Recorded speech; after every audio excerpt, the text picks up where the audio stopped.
Chapter number 27. Forgive and Forget. He who is devoid of the power to forgive is devoid of the power to love. Dr. Martin Luther King Jr. According to famous motivational author Stephen Covey, when you forgive, you open the channels for trust and unconditional love. You clean your heart. You also remove a major obstacle that keeps others from changing. Because when you don't forgive, you put yourself between people and their conscience. Instead of spending energy on work with their own conscience, they spend it defending and justifying their behavior to you. Old resentments and failed expectations often interfere with the enjoyment of our lives. Try to identify the pain and then move on. Forgiveness is letting go of the need for revenge and releasing negative thoughts of bitterness and resentment. If you are a parent, you can be a wonderful model for your children by forgiving. If they observe your reconciliation with those who have wronged you, they will also learn not to harbor resentment. Here are some easy steps towards forgiveness. Acknowledge your own inner pain. Express your emotions in non-hurtful ways without yelling or attacking. Protect yourself from further victimization. Try to understand the point of view of the person to be forgiven. Replace anger with compassion. Forgive yourself for your role in a difficult relationship and then decide whether or not to remain in the relationship. Perform the overt act of forgiveness verbally or in writing. If the person you want to forgive is dead or unreachable, you can still write down your feelings in the form of letter. It happened many years ago. I was struggling to create a niche as a writer and making an all-out effort to reach my goal. During that time, I met a friend who had studied with me in college.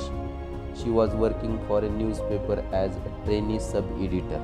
I asked if it was possible for me to get something published in the newspaper she worked for. Her response: "It is not possible for everyone to become a writer. A writer has to be born with certain traits and qualities." I was taken aback. Her remarks made me more determined than ever, and I continued my struggle. 2 years later, I had become an established writer through sheer grit and hard work. When I met my friend again, I thanked her for making me a writer. She was shocked. Instead of rebuking her and seeking revenge, I was thanking her and she couldn't believe it. Had you not spoken those words, I would never have stilled myself to make the extra effort that finally made it possible for me to succeed, I told her. Our friendship took a new turn and the relationship grew better after that. For a minute, imagine the result if I had lambasted her or been sarcastic or hated her. I would have lost a good friend. I could have let her words depress me. But what would I have achieved if I did that? When we harbor unforgiveness in our hearts, we suffer immensely.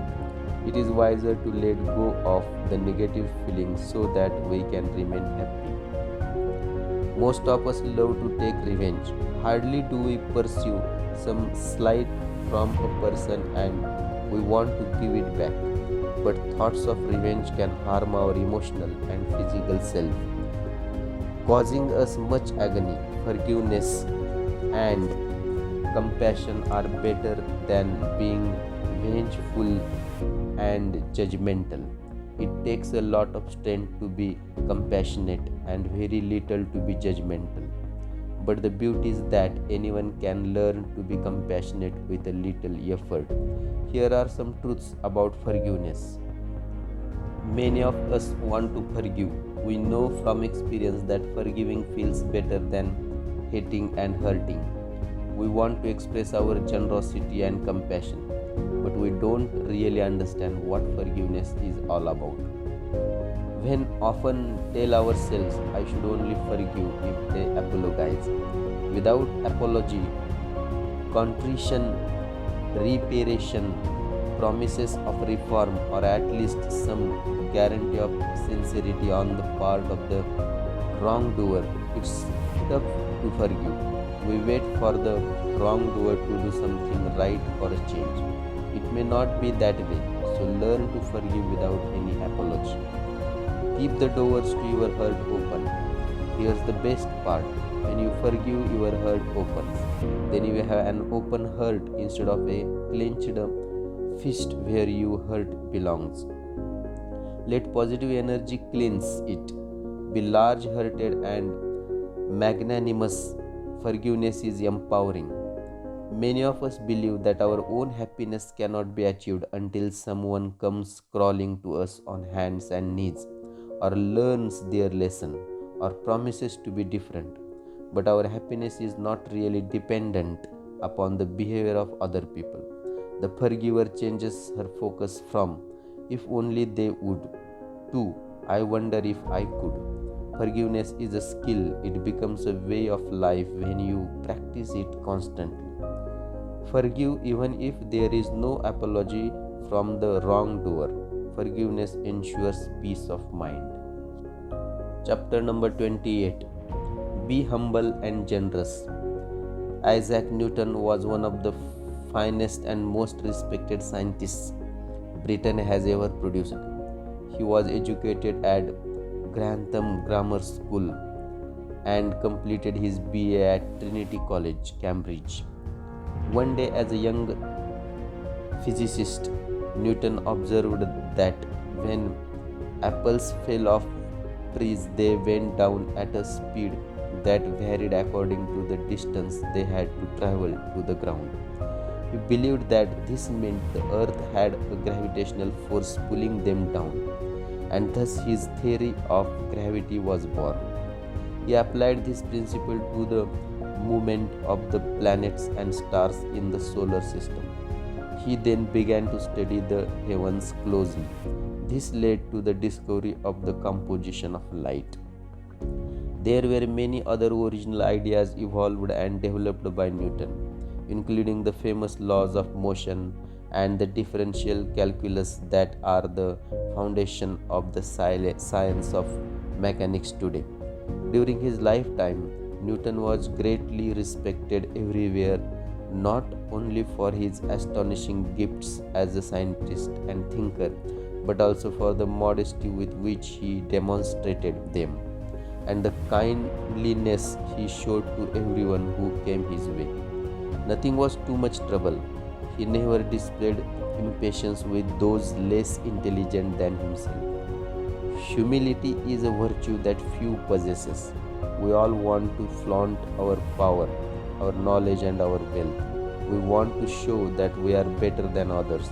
If someone belittles us, we feel humiliated and think, how could he treat me like that? Doesn't he know that I am so and so? What is it that makes us unable to act normal and pleasant? It is our ego. An inflated ego will never allow a person to behave normally. He will succumb to unhappiness if he feels others are not treating him with due respect. There is an ancient Sanskrit saying which says that the tree laden with fruits is likely to stop, while the one without any fruits will remain tall and rigid. Similarly, a person without knowledge is filled with false pride, while the truly learned will be humble. The latter are spiritual in nature and not slaves to base things like pride and vanity. Pride and vanity often come in the way of happiness simply because happiness requires a degree of humility, detachment, and contentment with one's lot. I have often come across people who espouse their humility. I am a humble person. Can such people really be humble? A humble person does not go around proclaiming this fact. He who is truly humble does not speak about it. True humility is a great virtue that can bring unlimited joy in life. Chapter number 29. Stop nitpicking. This is one of the habits that most of us enjoy: gossip, nitpicking, criticizing, and shredding someone's reputation to pieces. At a party, you are likely to find groups of people who enjoy nothing better than maligning others. Malicious gossip gives them immense pleasure. At work, home, or elsewhere, such people revel in finding faults in everything and everyone. Who is perfect? No one. Then what right do we have to criticize everyone? It is easier to grow close to someone when neither person spends time judging the other. Being judged all the time makes it impossible to share. Sometimes it is difficult to visualize the good in a person or a situation because they look thoroughly bad. But there is always a good side to everything and everyone. It is for us to spot it. Blaming the government, an organization, or our company is of no use if we, as individuals, contribute nothing towards making a change in the system. We have the duty to change things for the better instead of nitpicking or blaming the system. While we blame others, there will always be others doing the same about us. A famous Zen thought is, what goes around comes around. Whatever negative vibrations you threw into atmosphere will eventually find their way to you. Blame no one for your situation. If things are bad, you must make the effort to improve them.